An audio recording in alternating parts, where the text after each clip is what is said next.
In the last module, we spoke about the important financial statements of a company, the balance sheet, the income statement, and the cash flow statement. A balance sheet is prepared at a point in time, usually at the end of the accounting year. It's a snapshot view and changes with the changing point in time. We will now discuss the various elements of the balance sheet in greater detail. As mentioned earlier, the balance sheet consists of assets, liability, and equity. Let us discuss in detail what do we mean by assets. An asset is defined as a resource controlled by the entity as a result of past events, from which future economic benefits are expected to flow to the entity. The company uses these resources for carrying on its operating activity or for generating any revenues.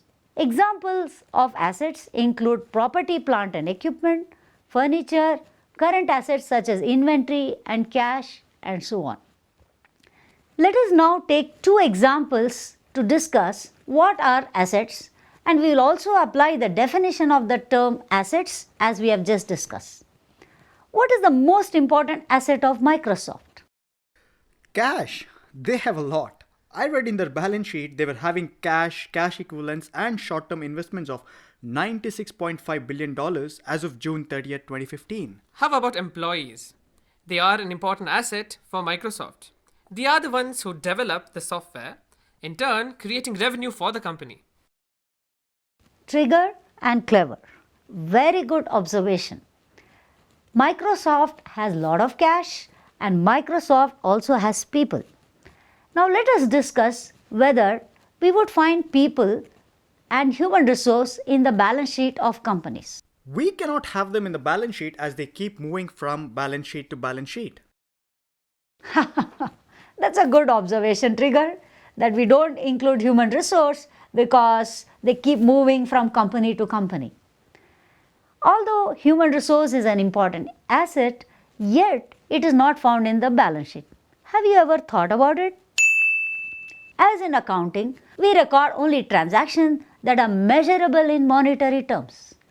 Even if human resource is measurable in monetary terms sometimes, it is very important that they are objectively measured. There are ways to measure human resource today and we can take them as asset in the balance sheet. But these are not objectively measurable. That means if different people use different methods, they will arrive at different numbers. And therefore, we don't record human resource in the balance sheet. Let us discuss the second aspect of asset. What is the most important asset of Coca-Cola? Formulae. Oh, Brand name.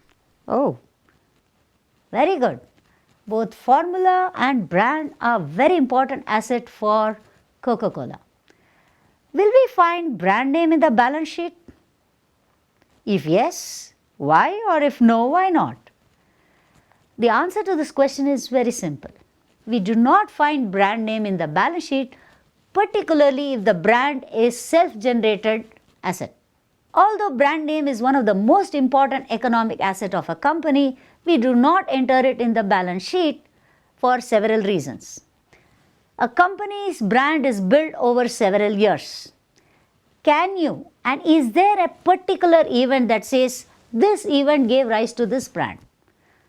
Remember the definition? We said asset is something that we are able to identify based on a past event. So brand, can you identify a particular event which says this event gave rise to this brand? If not, we cannot record this as asset. More importantly, brands again and self-generated brand in particular are not objectively measurable and therefore we do not include in the balance sheet. But all these answers are my answers. Let us look at what the accounting standard and what the accounting rule IFRS state. IFRS simply state that internally generated intangible asset cannot be taken into the balance sheet. More about intangible asset later in the session. Assets are now broadly classified into two parts. One, non-current assets, and the other is the current assets. Let us now move to the other side of the balance sheet, also called as the liability and the equity side of the balance sheet.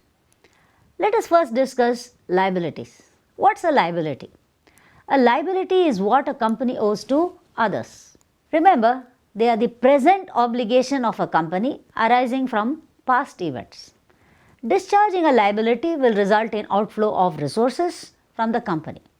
Resources meaning it could be in the form of cash or services or goods that a company needs to give somebody or give the customer. Some examples of liability could include borrowings from banks, bonds issued by the company, accounts payable, sometimes referred as trade payable, notes payable, and so on. In other words, these are obligations of the business towards providers of finance or providers of goods and services to the business. Like assets, liabilities are also classified into two parts or two kinds. Non-current liabilities, which are basically long-term liabilities, and current liabilities that are short-term in nature. Non-current liabilities are liabilities which are due for payment after 1 year. For example, long-term borrowing that needs to be repaid, say a maturity after 2 years or 5 years or 10 years. You can also have current liabilities which is due for payment within period of 12 months or within the operating cycle, whichever is longer. Examples of current liabilities could include trade payables, or let's say your supplier from whom you have bought goods on credit but not yet paid them, or other kinds of current liabilities. Let us now move to equity. What is equity in the equation assets equal to liability plus equity? Equity has several meanings. When you talk about financing a business, the amount of money contributed by an investor is called as equity capital or equity in short. It represents ownership in business. Equity capital is also called as stockholders' equity or shareholders' funds in some places. Equity represents the capital invested initially by the owners or investors in a business.